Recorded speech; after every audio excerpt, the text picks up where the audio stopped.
The question that changed everything. Captain Reed stepped out of his shuttle onto the dusty blue ground of planet Valara 7. The mission was simple.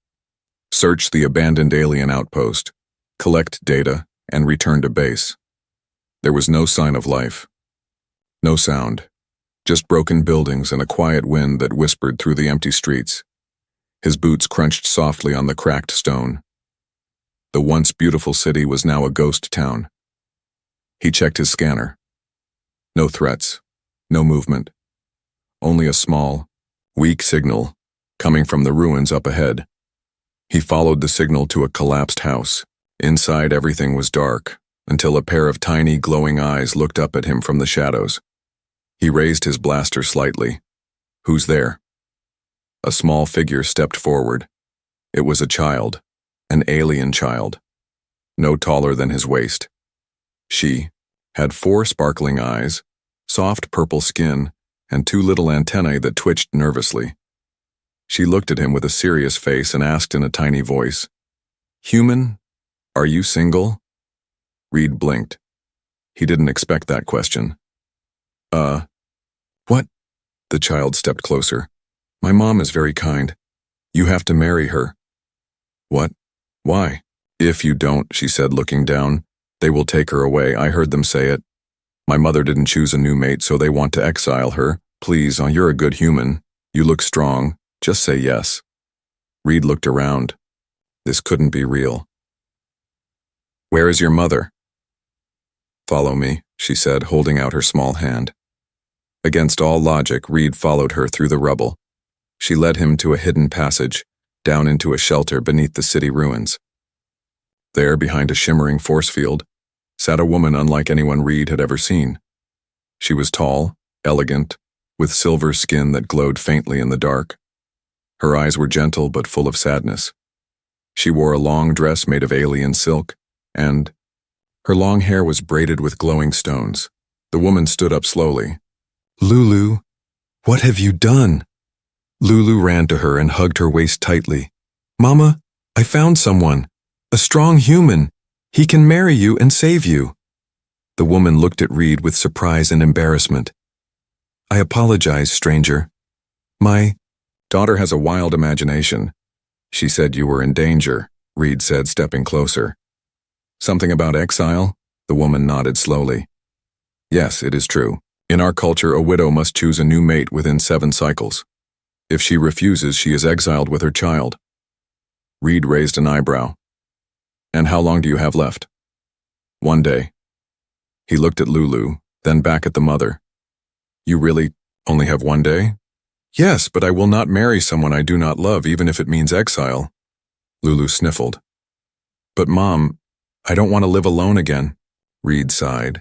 This was insane. He was a soldier, not a husband, especially not to a different species. But the fear in the child's eyes made something inside him stir. "What's your name?" he asked softly. The mother straightened. "Jara." "Okay. Jara, I don't know how your laws work, but maybe I can help." She frowned. "You don't understand. Even standing here with me, rumors will spread. Some will say we're already bonded." "I'll handle rumors," Reed said. "But I'm not here to force you. Just let me stay with you until this is settled." Jara looked at him for a long time. Then finally she gave a small, grateful nod. Suddenly, a deep voice echoed from the doorway. "What is this?" 3 alien elders entered the shelter, dressed in ceremonial armor and robes. Their eyes glowed with authority. One of them pointed at Reed. "You brought a human into our sacred house?" Jara stepped forward. "He is a guest. My daughter brought him." The elder sneered. "A widow bringing a human? This changes everything." "What do you mean?" Reed asked, tense. "If a widow is touched by a foreign male and does not reject him immediately, the council has the right to declare an automatic bond." "What?" Reed blinked. "I didn't touch anyone." "Words matter too," the elder said darkly. "And you came willingly." Lulu clung to her mother. "Don't let them take her." "Away!" Reed clenched his fists. I didn't agree to marry anyone, but I'm not leaving until she's safe. The elder stared at him with cold eyes. Then prepare yourself, human. You may have just accepted more than you understand. Meeting the alien mom, Reed didn't sleep that night. The strange request from a glowing, four-eyed alien child kept replaying in his head. You have to marry my mom, she had begged, with eyes too full of fear for someone so small. Now Reed sat in a dim underground chamber deep beneath the ruins of Valara 7. The air smelled like metal and soft flowers. Blue crystals in the ceiling gave off a calming light. The walls were carved smooth, clearly ancient yet still alive with energy. Across from him sat the alien woman, Jara, mother of Lulu, the child who had dragged him into this madness. Jara's tall figure stood out even in silence. Her skin shimmered like starlight, and her silver eyes held years of sadness and a little curiosity. I don't know what your daughter was thinking, Jara said softly. But I'm sorry, she involved you. She was trying to save you, Reed said. Even a kid knows exile isn't right. Jara gave a small smile. She's always had a wild heart, like her father. Reed watched her as she brushed a hand over Lulu's hair. The child slept peacefully now, curled up on a soft energy cushion nearby. So it's true? They'll exile you both tomorrow if you don't marry? Jara nodded. That is the law of our caste. Widows must restore balance. If not, we are removed, as if broken. That's barbaric. To you, maybe. To them, it's tradition. Reed looked down. So why haven't you picked anyone? Jara didn't answer at first. Then she whispered, because every suitor sees me as a prize, a royal widow, but not one of them cares for Lulu, and none of them see me. Reed understood more in that moment than she said. He saw a mother protecting her child, a woman refusing to sell herself for survival. You know, he said slowly, back on Earth, there's this story. A man saves a stranger's dog from danger, and the dog follows him home forever. In your case, it wasn't a dog. It was a tiny alien girl who asked me to marry her mom. Jara chuckled, a soft, almost musical sound. You humans have strange customs. We do, Reed agreed. But sometimes we also do crazy things, like pretending to be someone's fiancé to help them survive. Her eyes narrowed. Pretending? Reed shrugged. Unless you're seriously looking for a husband. But before she could answer, a loud tone echoed through the chamber. The door lit up in red. Jara stood up fast, pulling Lulu close. Reed reached for his sidearm. The chamber door slid open, and in stepped 5 towering aliens in ceremonial robes. Their bodies were covered in glowing lines, their faces unreadable. The High Council summons the human, one of them said. Reed stepped forward. What for? You touched the widow's fate. That makes you part of the trial of bond. Jara's face turned pale. You can't force this. The alien ignored her. He accepted her child's request. Witnesses saw him enter her chambers willingly. The law's clear. Hold on, Reed said. I didn't agree to marry anyone. Intent does not matter, another elder hissed. The people already whisper it. A human touched by the stars. The lost widow finally has a suitor from the heavens. Jara looked at Reed. They believe in signs, and right now you are the sign. Reed sighed. What exactly is this trial of bond? You must prove yourself, the elder said, to her, to the people, and to the heart flame. The what now? Jara closed her eyes. They want you to compete against the others in front of the city. If you win, they'll declare you my chosen mate. And if I lose, they'll exile me anyway, and you'll be hunted for violating sacred space. Reed looked around. This situation was spiraling fast. He came to study a ghost town, and now he was somehow engaged in a ritual alien marriage tournament. He looked at Lulu sleeping peacefully, then back at Jara. You're not really asking me to do this, are you? Jara gave a small, sad smile. No, I'm giving you a choice. Reed took a deep breath. He was a soldier, a scientist, a human. But something in his gut told him this wasn't just a mission anymore. He looked the council elder in the eye and said calmly, "All right, I'll play your game." The elder's eyes flashed. "Then be ready. The trial begins at sunrise. A proposal or a trap?" When the twin suns rose over the broken skyline of Valara 7, the entire colony had gathered. What once was a quiet ruin was now alive. Crowds of tall, glowing aliens stood on ancient stone balconies, whispering and watching. In the center of it all was a large circular arena made of smooth white crystal. It hummed with silent power. Captain Reed stood at the edge of it wearing nothing but his standard-issue undersuit and a confused expression. He turned to Jara. "So, this is your version of a date?" Jara didn't smile. She looked tense, her silver eyes sharp. "This is not a date. This is a test, and not just for you." Reed noticed how the other suitors looked at him, tall alien males with thick armor, sharp facial ridges, and weapons that shimmered with energy. All of them glared at him like he had stolen something. "How many of them are competing?" Reed asked. Jara hesitated. 9. You make 10. Reed laughed dryly. "Great. So I'm the only one without fangs or a plasma blade." "Courage is the true weapon here," she said quietly. "But be careful. Not all will fight fair." Before he could respond, a loud horn sounded. An elder's voice boomed over the arena. "The trial of Bond begins now. Let the suitors prove their worth. For Jara, widow of the flame, and for the heart of the child." Reed turned to Jara one last time. She leaned in, whispering something only he could hear. "Whatever happens, don't die. Lulu would never forgive me." Then she stepped back. The first challenge was a test of strength. Each suitor had to lift a massive gravity stone, something that weighed over 500 kilos. Reed watched the others go first.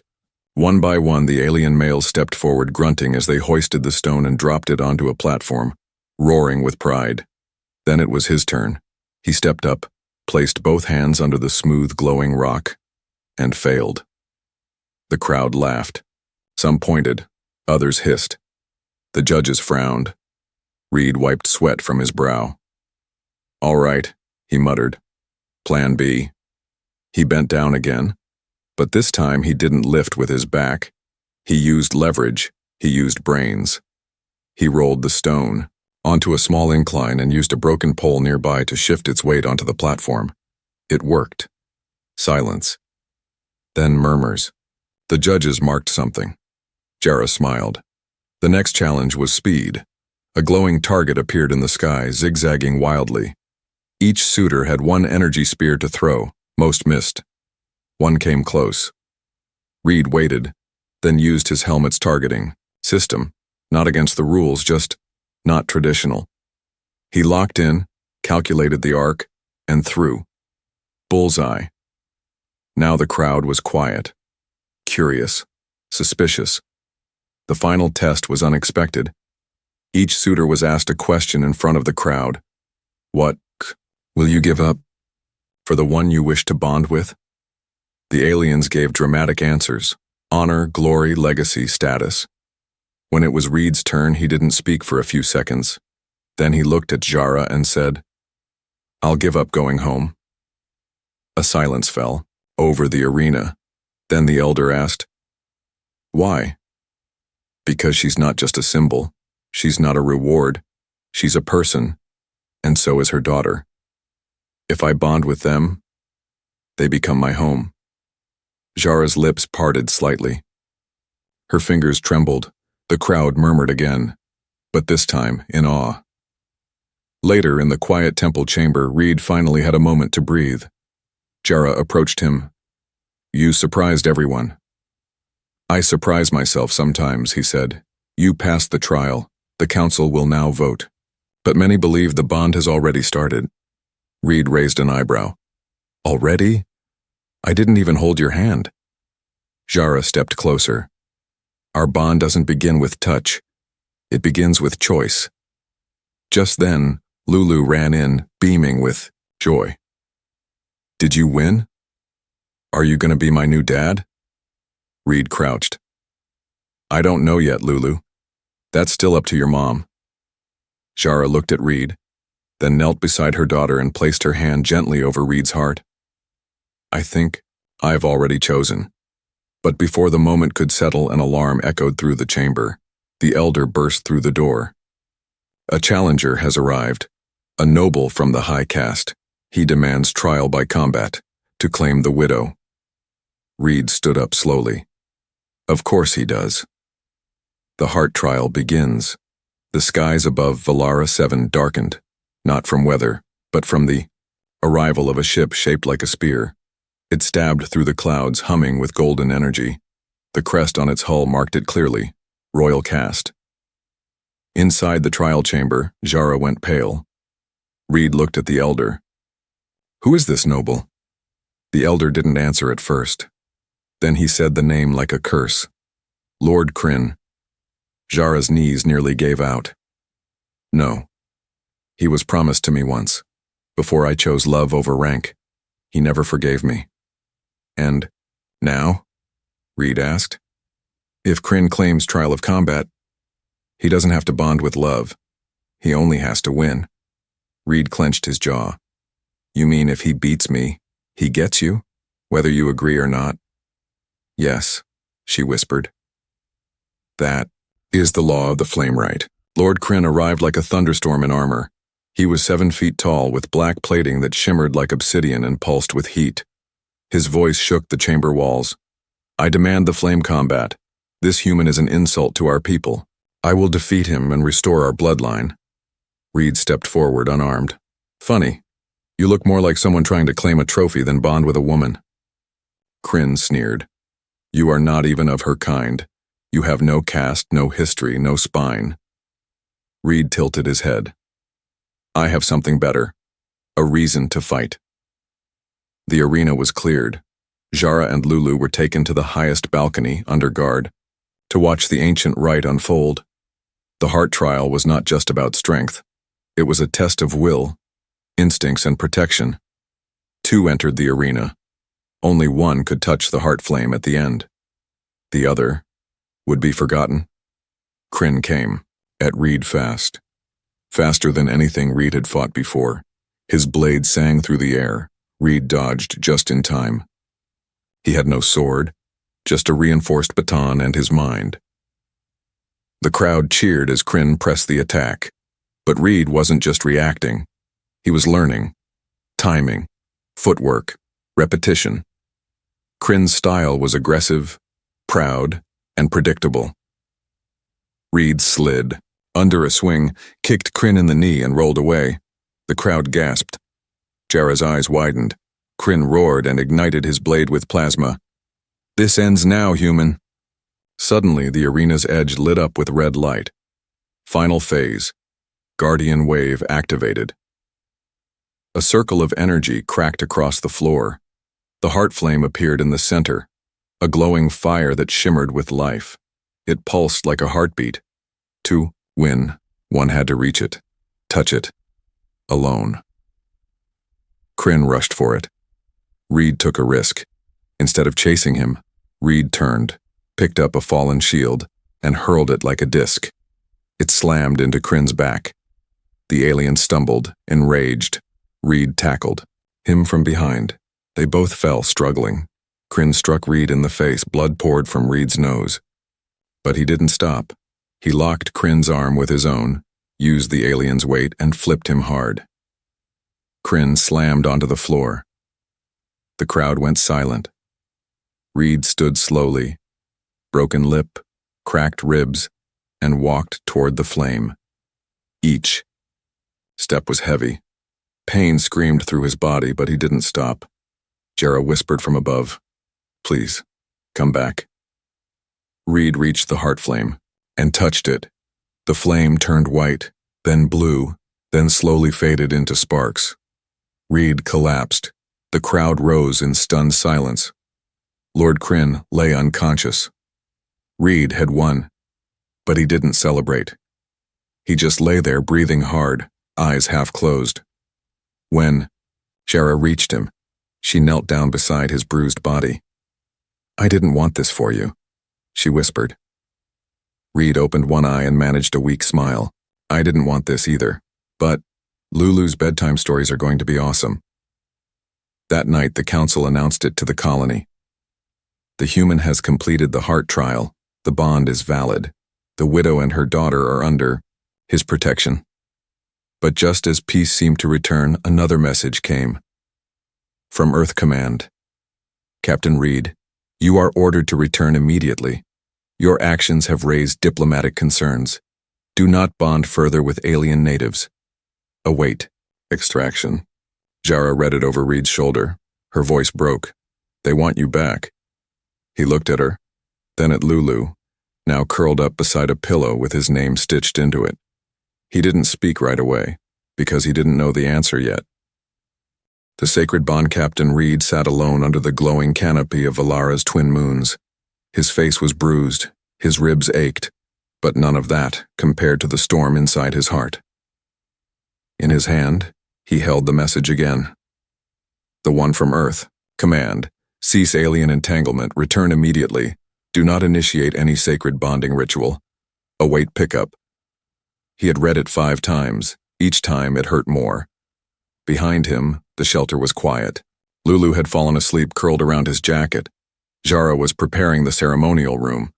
She didn't know about the message yet, or maybe she did. She was smart, too smart to ask a question she already feared the answer to.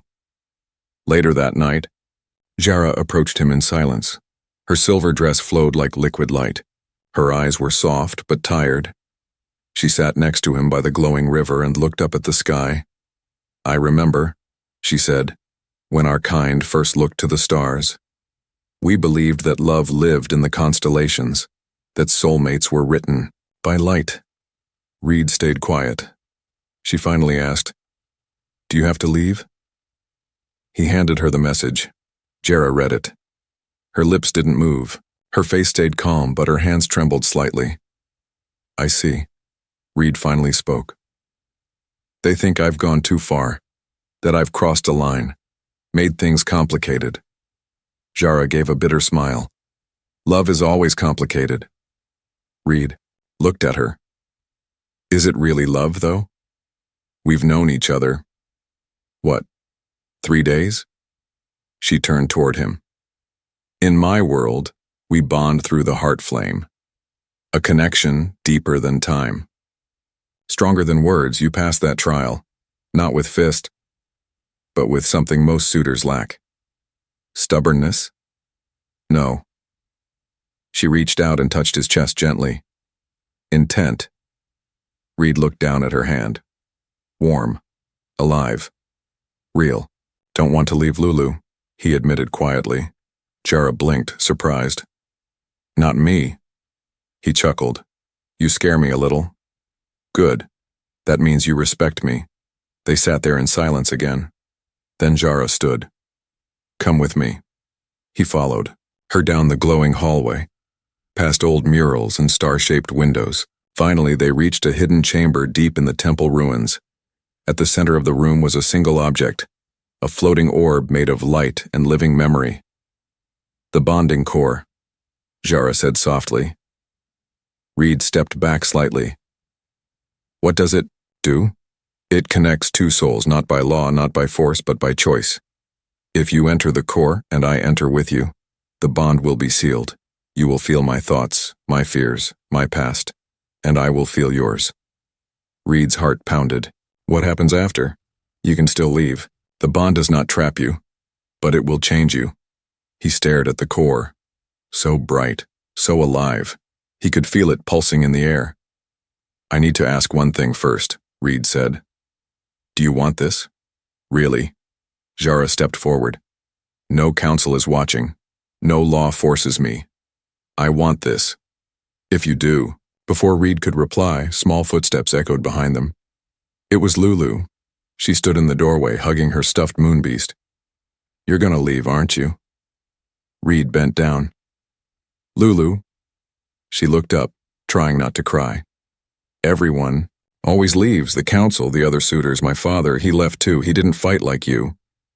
Reed felt something twist in his chest. She stepped forward and placed a small ring in his hand. It was made of old stone, carved with alien writing. This was his. Mom said it only fits someone who stays. Reed stared at the ring. Without thinking, he slid it onto his finger. The bonding core flashed. Jara gasped. "Reed!" He turned toward her. I didn't mean to, but it was too late. The chamber filled with light. The bond had begun. Reed saw her, not just Jara's face, her past. Young warrior bride. A forbidden love. The heartbreak of exile. The pain of hiding in ruins to protect her child. He saw her fear, her courage, her loneliness, and then she saw him, Earth, combat, loss, the empty meals, the medals that meant nothing. The endless search for something that felt like home. When the light faded, they were both crying, not because it hurt, but because now they truly understood each other. Jara stepped forward and took his hand. "You're not just bonded now," she whispered. "You're family." But just as they embraced, an urgent alarm rang out. Lulu gasped. "It's a ship, it's landing." Reed's communicator lit up again. "Captain Reed, you have 30 minutes to report to Earth extraction. Failure to comply will be considered treason." Jara looked at him. Lulu stared with wide eyes. He was bonded now, but Earth was calling him home. The storm of judgment. The Earth extraction ship hovered above Valara 7 like a silent executioner. It didn't send greetings. It didn't wait for an invitation. It simply hovered, its sleek dark hull glowing with blue engines, casting a shadow over the city ruins and the alien spectators below. Reed stared up at it from the temple balcony. He didn't need to see the faces inside. He knew exactly who sent it. Command. They didn't care that he had survived a sacred alien trial. They didn't care that he had bonded, truly bonded, with someone who saved him in ways no one on Earth ever did. They only cared about control. Jara stood beside him silent. Her hand clutched Lulu's shoulder protectively. Lulu, in turn, held tightly to Reed's leg like she thought someone might pull him away any second. "I have to go to them," Reed finally said. Jara nodded. "I know. But I'm not going. With them. Not yet." Her eyes narrowed. "Then why face them at all?" "Because if I don't, they'll send soldiers. Or worse, a drone strike. They think I'm compromised. That I've turned." Jara took a breath. "You have." Reed turned. She smiled, sad and true. "You turned into someone who chooses love over orders." Reed walked alone across the stone courtyard, heading for the glowing circle where the extraction pod would land. Elder council members watched from the shadows, unsure whose side they should be on. A deep hum filled the air as the pod descended. When the hatch opened, 4 soldiers stepped out in gleaming armor, expressionless, efficient. Behind them walked a woman in a navy blue uniform, her hair pinned back tight. Her name tag read, Commander Briggs. "Captain Reed," she said, cold and official. "You are to come with us immediately. Disengage from the alien presence and prepare for debrief." Reed crossed his arms. "You got the report. I passed their cultural trial. I made peaceful contact. I earned their trust." Briggs raised a brow. "You entered a sacred ritual. You bonded with a non-human without clearance. That's not diplomacy. That's disobedience." Reed didn't blink. "I didn't do it for Earth. I did it for them. And for me." Briggs stepped closer. "You are now emotionally compromised. The bond you formed is irreversible. You're a liability." From behind, Lulu's voice called out, "He's my family." Everyone turned. Lulu ran into the courtyard and stood between Reed and the soldiers. Jara followed, eyes calm but burning. Briggs frowned. "Remove the child." Reed's voice turned sharp. "Touch her, and we'll have a problem." Briggs stared at him for a long moment. Then she pulled out a small device and activated a projection. A large image appeared in the air. Reed's Military record blinking red. AWOL. Dishonorable behavior, unfit for duty. You have 20 seconds to step aboard the shuttle, she said.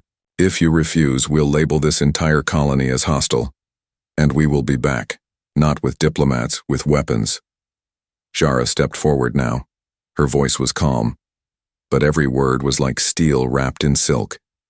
You speak of rules and lines, of who belongs where. But this man didn't choose power, he chose us, not for advantage, not for rank, but for love. Lulu added, he's my dad now. He fights monsters in my dreams, and he never lies. Briggs hesitated. Something in her expression flickered, but just for a moment. Reed looked at the sky, then the ship, then Jara, and made his choice. He took out his comm and crushed it under his boot. I'm staying. Briggs blinked. You understand this is final? I do. Then Earth will disown you. Reed gave a small smile. Earth doesn't even know who I am. He turned his back to her, walked toward Jara, took Lulu's hand. The soldiers raised their weapons, but Briggs lifted her hand. Stand down. One final warning in her voice. The next team won't ask. And then, they left. The extraction pod rose into the sky and vanished beyond the clouds. Reed stood in the silence afterward, heart pounding, knees shaking, but he stayed strong. Jara stepped closer, tears in her eyes. Are you ready for what comes next? Reed nodded. Let them come. I'll build something better here. With you. That night a storm rolled in over the city ruins. Rain fell in silver sheets, washing away the dust of old wars. Inside the shelter, Jara, Reed, and Lulu sat by the glow fire. For the first time in a long time, they were a family. The decision 3 weeks had passed since the Earth shuttle left Valara 7. It didn't come back, but Reed knew it wasn't over. Every morning, he trained. Every night, he slept lightly. Earth's silence was louder than any warning. If they returned, it would not be with questions, it would be with orders and guns. But he also saw something new each day. Lulu laughed louder. Jara slept more peacefully. The colony began to rebuild stone by stone with Reed beside them. He had stopped being the human visitor.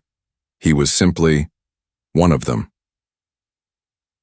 One evening, as the twin suns painted the sky gold, Jara found Reed sitting by the hilltop garden. He had a small device in his hands, a communicator, not Earth-issued, alien, crafted by one of the elder engineers. You're calling them? She asked, voice calm. No, Reed said. I'm leaving a message. Jara stepped closer. Reed pressed the record button. To Earth Command, he said. This is Captain Elias Reed, formerly of Frontier Division 7. I am alive, I'm well, but I'm not coming back. He paused. You sent me to study ruins. I found something more alive than any war report or briefing ever told me. I found a home, a bond, a child who sees me not as a soldier, but as someone worth loving. If you come back here as friends, I'll greet you with open arms. But if you come as conquerors, he looked out at the horizon where alien towers rose under reconstruction, glowing gently in the dusk. Then you will find me waiting, not with weapons, but with purpose. I am no longer your soldier. I am their protector. He ended the recording. Jara touched his shoulder. You always have a choice, Elias. He smiled. I already made it. The next day, Lulu ran into their shelter holding a strange device. Mom! Elias! There's something in the sky. Reed followed. Her outside and his stomach sank. It was not one ship, it was 3. Heavily armed, Earth military style, cold and faceless. Their formation was tight and perfect. This wasn't an extraction. It was an occupation. Jara's voice dropped. They've come to erase the story. Reed stood still, watching as the largest ship opened its bay door. A projection beamed down into the courtyard, tall flickering. A human admiral, not Briggs, someone higher. Elias Reed. You have violated multiple intergalactic statutes. You are to surrender. This colony is now under Earth protection. Jara stepped forward. We do not need your protection. The projection ignored her. You have 10 minutes to comply, or we will consider this territory hostile. Reed looked at the gathered crowd behind them. Mothers, children, workers, priests, everyone was waiting for his lead. He didn't reach for a weapon. Instead, he reached for Lulu's hand. Then he stepped into the center of the courtyard. He stared directly into the projection's eyes and spoke in a voice calm but unshakable. You want to label me a traitor? Do it. You want to fire on this colony? Then you'll destroy one of Earth's most peaceful contacts. One built not by power but by understanding. The projection glitched slightly, paused. We'll file this as rebellion, Captain. Reed's reply was simple. No, you'll file it as what it really is. Fear. You're afraid a human found something beautiful out here, something better. The ships hovered for hours, but they didn't fire. Eventually, they turned away, vanished into the stars. Later that night, Reed sat with Jara under the canopy where they first met. Lulu slept nearby, curled around a pillow shaped like Earth's moon. You really would have fought them, wouldn't you? Jara asked. Reed nodded. Not with weapons, with the truth. She smiled. You are more alien than you know. He laughed softly. Maybe that's why I feel at home here. She looked at him. You are home. The story of the human who bonded with a widow and her daughter spread across the stars. Some called him foolish. Others called him brave. But here, on Valara 7, he was simply known as the man who chose love over orders. And in the soft light of 2 moons with a child who called him dad and a woman who called him mate, that was more than enough.